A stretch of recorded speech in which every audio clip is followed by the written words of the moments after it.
Hey guys, welcome back to my channel. It's your boy Global Genie. On today's episode, we're gonna be doing the video breakdown for one of my productions called the Money Counter Riddim. It was released on September 25th. It featured 4 tracks from Lang, My Dogs, big up to my One Links team, Eggy with Viral Rave, President and Wally with Cheddar Fever, and then we have Breadwinner Don and Prodigy with Accurate. All songs are available everywhere, streaming on all platforms right now.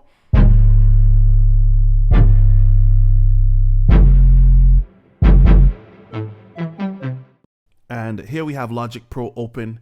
This is my preferred DAW. It is what I use to produce, mix, and master music on the go. I'm using my 2016 MacBook Pro, 1 terabyte internal hard drive, 16 gigs of RAM. If you hear some cracking and popping, that's because I'm using CPU intensive plugins like Nexus 3, and if you guys know anything about Nexus, you know it's a very massive plugin, something like 84 gigs of sounds and samples and stuff, and yeah, trust, it's ridiculous. So I'm going to play the rhythm for you guys so you can hear what it sounds like. We're going to dive into the production and break it down. All right, let's go.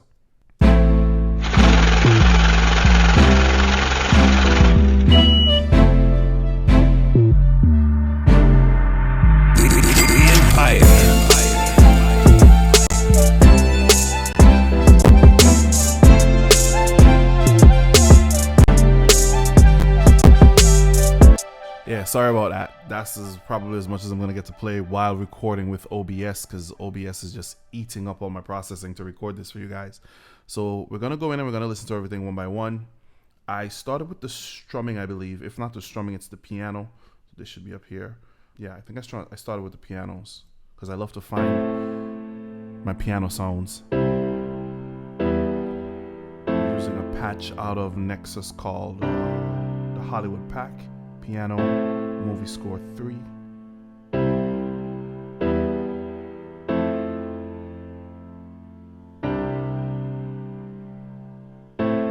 Yeah, so that plays throughout the entire production, and the song is in A minor, so this is the pattern, the chord pattern here. Let's solo this. No, wait, wrong one. Up, solo.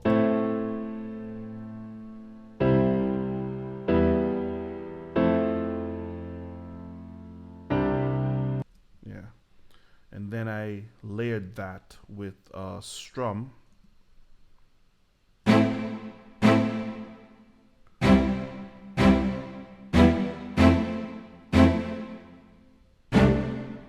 I love these staccato strings. It's also from the Hollywood Pack. It's called True Staccato 2. I'm a big fan of strings. If you listen to any one of my productions, you're going to hear a lot of strings and stuff inside of all of my beats, and pianos and most of my beats. So yeah, so that's that. And then we go down here, we have another instance of Nexus, and this is when the chorus comes in.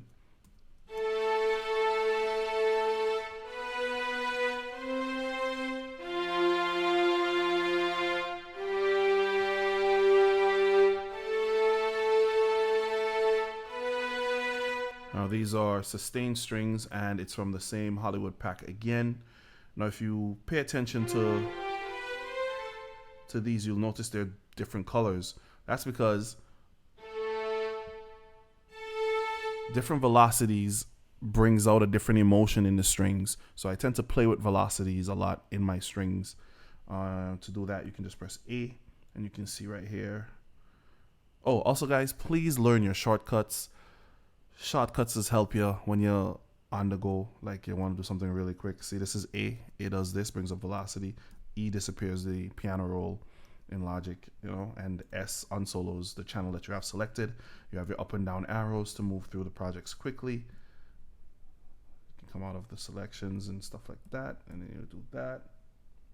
Right, so after that, we have this sound. Again, it's another Nexus sound. I think this entire synth production of this rhythm was done in Nexus. Like, I use Nexus on all the sounds except the 808.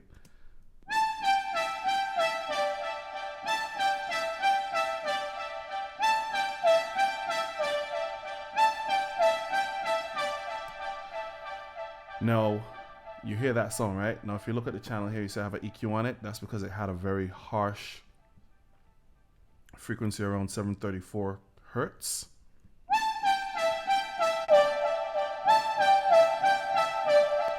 You see, and I didn't want it with that body, because then it would have been clashing with the strings, because I wanted the strings to have the body. Never mind, there isn't much EQing going on the strings. Let's listen to it without the EQ on that synth sound. Turn it off. Let's hear it again.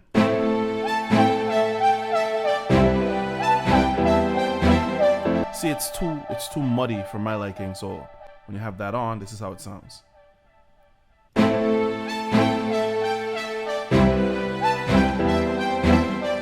So the staccato strings come through better in that frequency range versus having that sound. And if you guys notice, there's very little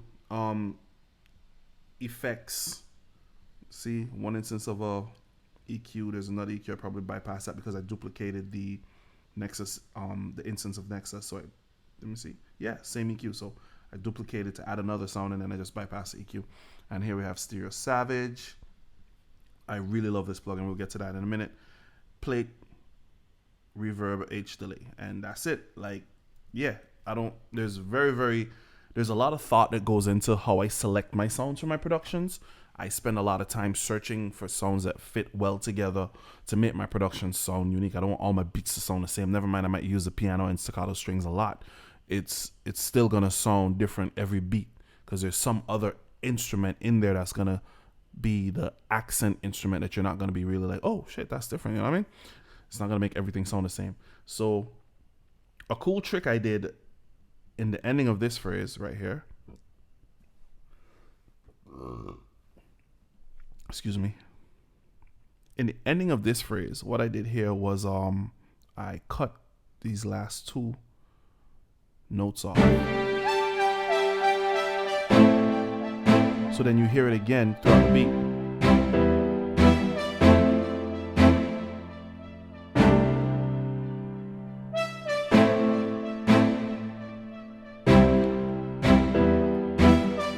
I just thought that was pretty freaking creative. Like, sometimes you just have to do weird shit, and it worked. So in the intro, you hear it as well.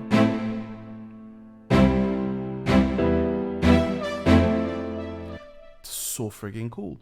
And the reason why there isn't much processing going on is because I also go into the synths that I use, and I use their reverbs and their delays, and I adjust them accordingly to the tempo of the song and the type of space or room that I want to create, because it doesn't make sense having these powerful plugins and not utilizing them to the full ability that they give you. So yeah, I just went in and used their reverb and their delay, tweaked it to my liking, and left it alone. I didn't have to add anything else to it or anything like that. So the next sound in this lineup is the Grunge Mix GT. GT in synth world stands for guitar, SY is synth, PN piano, ST strings, right?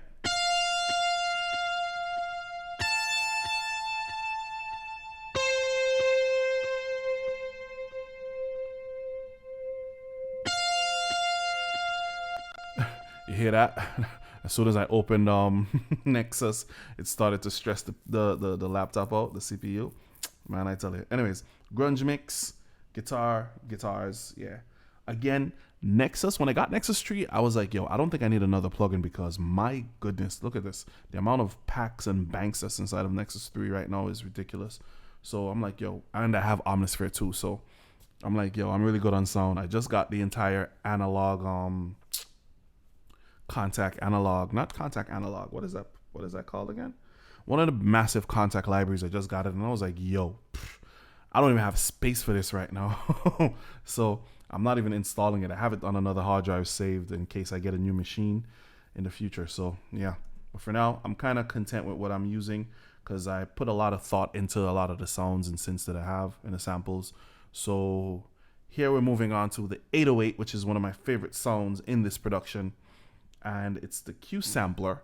For those of you who don't know, the Q sampler in Logic 10 points, I think it's from 10.4 up or 10.5 up, is ridiculous. They redid it, re-engineered it. I love it. I use it all the time. because I can load in my own 808 samples. Is my piano on? Let me turn the piano on. Wait, piano's not on. Hold on one second. Let me get the piano going. That one. There we go. Piano's on. So, right?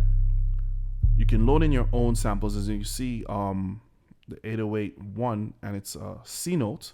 So you have to make sure your root key is set to the C as well. And then you can go in and play with the glides and the lo-fi and of pitches and all that other cool stuff if you want to. I don't do it in this one in particular. I just love the way the 808 sounded. And I have it on one shot. So one shot, when you hit the note once, it plays the entire 808 sample. But you have to also move this from 16 voices to mono. So that way, when another note hits, it cuts this note off. Cuts this note off. Yes. Listen.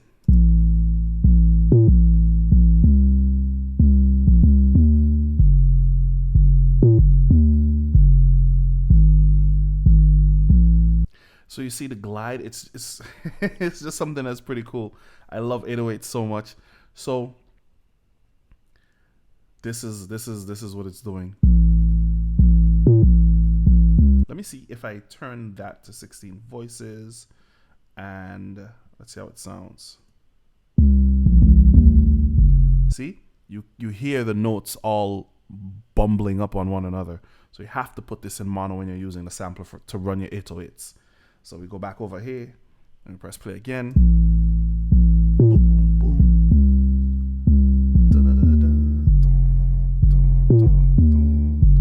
Crazy. Come on, guys. Tell me that shit don't sound cool. Again, not much EQing on the 808 because something I always tell people, less is more. In 2022, you know, even from before that, a lot of the samples that we use now are so clean, so well done. It's like, why are you EQing? Why are you, you know, the only thing you should be doing is adding saturation to get your sounds, maybe sounding a particular way if you want more distortion or something like that. But if you're going for a clean 808 sound, it's in the name of the sample, 808 clean. Like, I didn't need to do anything else to the 808 other than just balance it out against the drums and everything else to make sure it sounds good.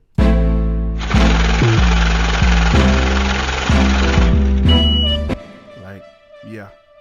So if we move along in the order of things, we have the kick. There's nothing spectacular about this kick. It's a kick 8. I don't even remember what pack I got it out of. One of my random many packs. I did nothing to it. I just love the way it sounded grungy. When it hit, you hear that little mud distortion effect that it's doing. I shouldn't say mud, I should say crunch. It has a crunchy distortion in the body of the kick.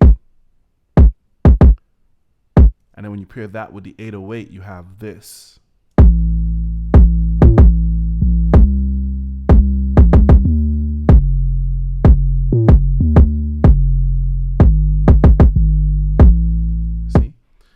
Sounds great. And again, Q sampler with the snare 6, big snare. Wow, that's a big nasty snare. Let's hear that.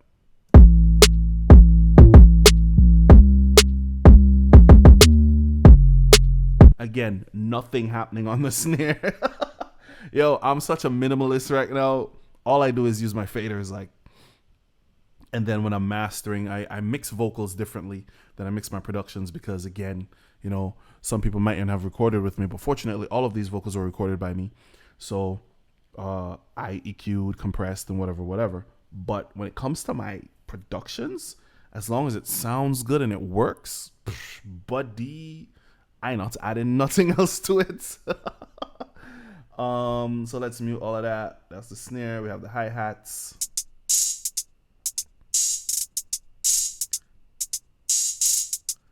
Yeah. Oh, let me see. What did I do different with this hi-hat? Right. I added stereo savage and yeah, root key C. So once you're using Q sampler, you have access to. That's why you put the root key at C. So you make sure you get the right key of the hi-hat so you can make the hi-hat do these really cool things. See, it goes up, down, up, down, up, down. And then Stereo Savage to give it movement. So this is what it sounds like with Stereo Savage. If you're using headphones or speakers, you'll hear the hi-hats are moving back and forth through the left and right speaker, as you can see here in the display. And without Stereo Savage, it would sound like this. With added some body to that beach.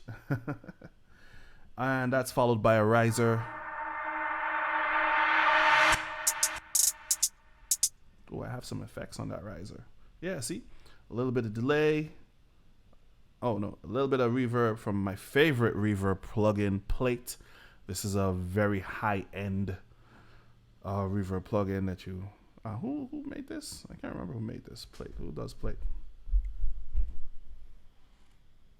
Who does Plate? I don't know who does Plate, but Plate is a really high-end reverb. It sounds really good. And then that's followed by some delay from H delay. Have it set to the BPM of the song, which is 94. This is a really slow production. Quarter note, a little bit of feedback out. Have the analog turned off. The output volume pushed up by 3.5 dB. And what else? That's followed by a crash.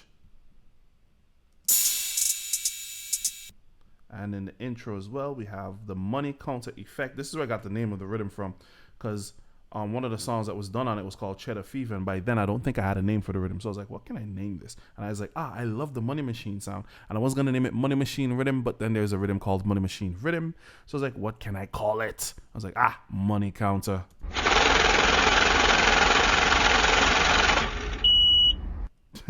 And then I added a cash register effect, you know, because cash register, money. And then that's followed by my tag, my production tag, Digital Empire, the Empire. The Empire.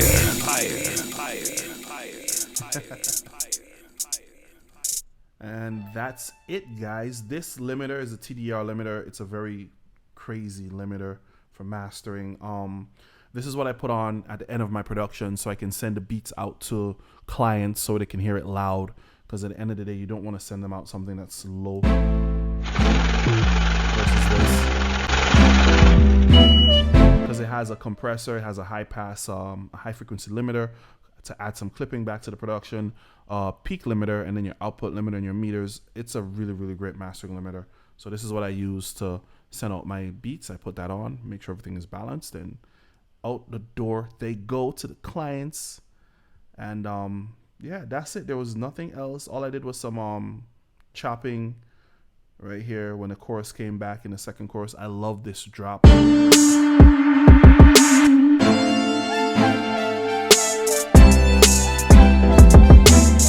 just got to be creative, guys. Just got to be creative. And then in the third chorus,